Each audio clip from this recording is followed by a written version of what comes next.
What is up, my brochachos? Here we have the first day of NBA free agency. I know the second day has just got underway, but we're just going to recap the first day, going through all the teams in the East and the West. Let me know in the comments down below what you think your team's done well, if you think they could improve, or if you just don't like the signings. Anyways, let's get to the juicy information. Now, with this video, there isn't a whole lot going on visually, so feel free to chuck it on in the car, have a listen to it. Well, don't watch it in the car, have a listen to it. Don't really need to pay attention to what's going on visually. There's just the deals on the screen, so feel free to have a listen. Okay, so I'm not going to spend too much time on this. I'm going to go through each deal that I think is kind of important. As you can see, the deals are color coded. So we've got the blue deals, which are players that are returning to their teams. We've got the green deals that are players coming from another team. So I'm gonna first one I'm gonna look at is the Bobby Portis 2 years $9 million. I think that's a really good re-signing for the Bucks. He played really well off the bench, and $4.5 million a year for Bobby Portis is a bargain. Okay, now the Bulls, they signed Alex Caruso 4 years $37 million. And Lonzo Ball in a sign and trade for 4 years, $85 million. I think this is good defensively for the Bulls, which is what they need, and it's bringing in names that might keep Zach LaVine in Chicago. Now, I can't say for sure Lonzo is a big enough draw for LaVine to stay in Chicago, but it's a guy that will run the floor with him, plays defense, likes to pass, is starting to hit the three-point shot, and can make this team a bit bigger of a threat on offense. Okay, Jarrett Allen, 5 years, $100 million. That's not a crazy thing to imagine. Like he is probably worth about $20 million a year. Someone's gonna pay him. Trae Young gets a massive extension, 5 years, $207 million. Kind of deserves it with the way he played in the playoffs. The Miami Heat, this is a big one. They re-sign Dwayne Dedmon, Max Strus, and Duncan Robinson. That deal, 5 year, $90 million. I think that's a good re-signing. And they pick up PJ Tucker, 2 years, $15 million, and Kyle Lowry, 3 years, $90 million. Now, there are some other deals that I think Lowry's a tiny bit overpaid, but not a whole lot compared to some other players that got some deals. But we'll talk about that a little bit later on. So we got the Knicks. Derrick Rose, Nerlens Noel, Alec Burks, all re-sign. They all get a 3-year deal. Derrick Rose getting $43 million, $32 for Nerlens, and $30 for Alec.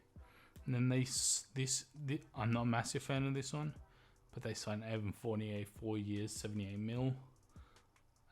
He hasn't really been doing much in the last season. He came off the bench and didn't really do much for Boston. Orlando kind of just gave him up for free.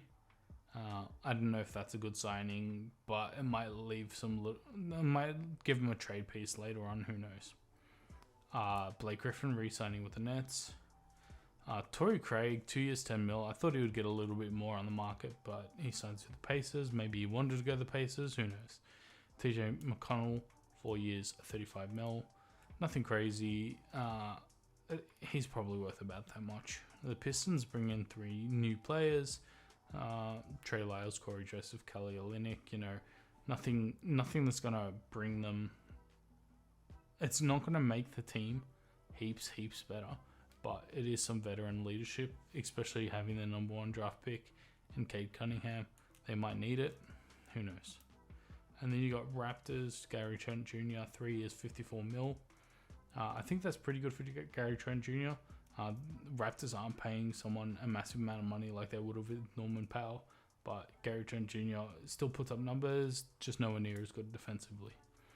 So that was pretty much most of the deals in the East. The couple here and there that didn't really talk about, but there wasn't really much to talk about, like for Furkan Korkmaz, 3 years, $15 million, whatever. Okay, let's go to the West. So we got Clippers, Nicholas Batum, 2-year deal. Details are unknown on the pricing. It could be, especially because he is playing in Olympics, He probably wants some sort of input. Maybe they haven't finalized number.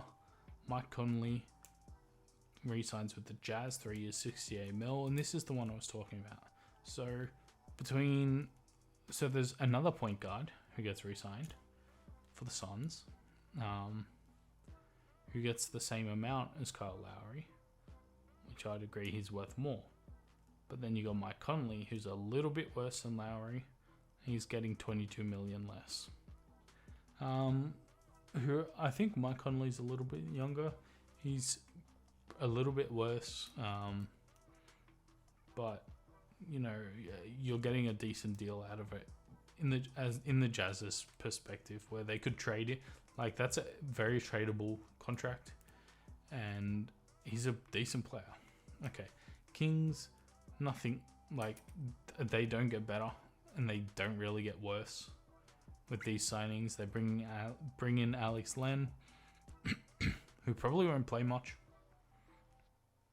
And then you've got Mo Harkless and Rashawn Holmes, who were already there. They don't really make the team better. Okay, the Lakers. They get so old. So they trade away young pieces to get Westbrook. And then they get 4 players who they've had before, or just they've had before but older.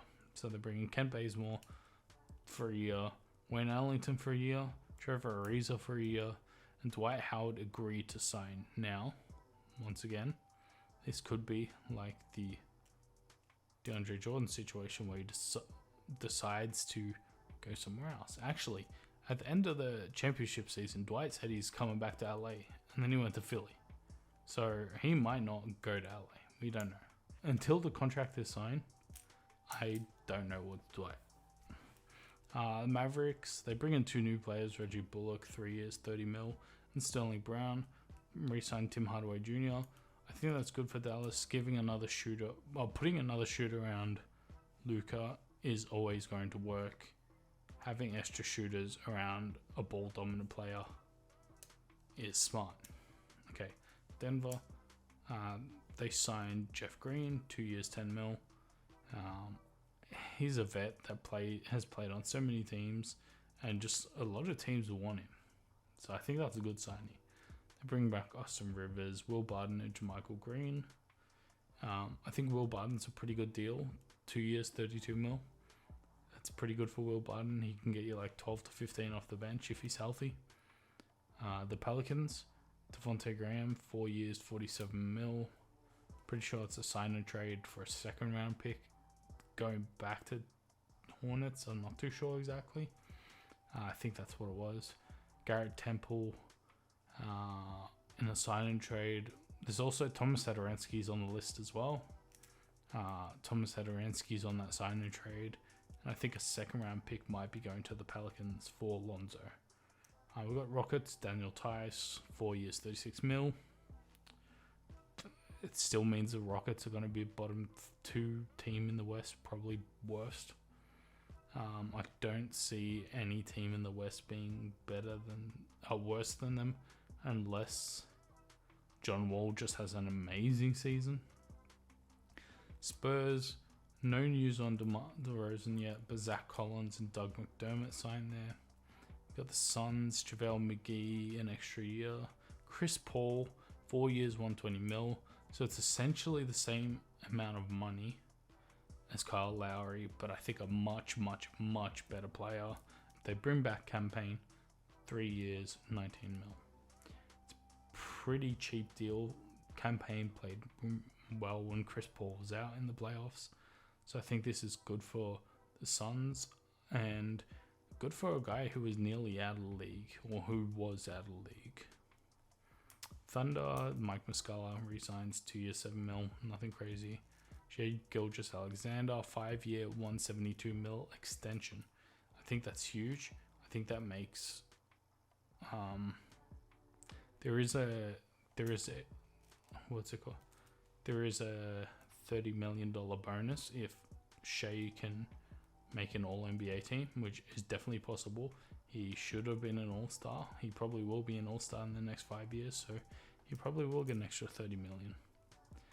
Trailblazers bring in Cody Zeller, who is leaving the Hornets for the first time. So he signs a 1-year deal. Norman Powell gets a 5-year, $90 million. I think that's a really good price for Norman Powell. He is a good scorer on the wing. He's a little undersized at the 3, but he is going to get you buckets. The Warriors, Steph Curry signed a massive extension, 4 years, $215 million. He deserves it. He has been a top 5 player in the NBA since 2013, 2012 maybe. And Otto Porter Jr. agrees to sign. That's pretty big for the Warriors because they get a 3-point shooter who can defend, rebound, and dribble the ball, coming off the bench as well. And if you've got Clay healthy, this team could be scary. Anyway, that's been all of them now. We'll get back to the... Anyways, it's been Dunkermatic, and I gotta bounce.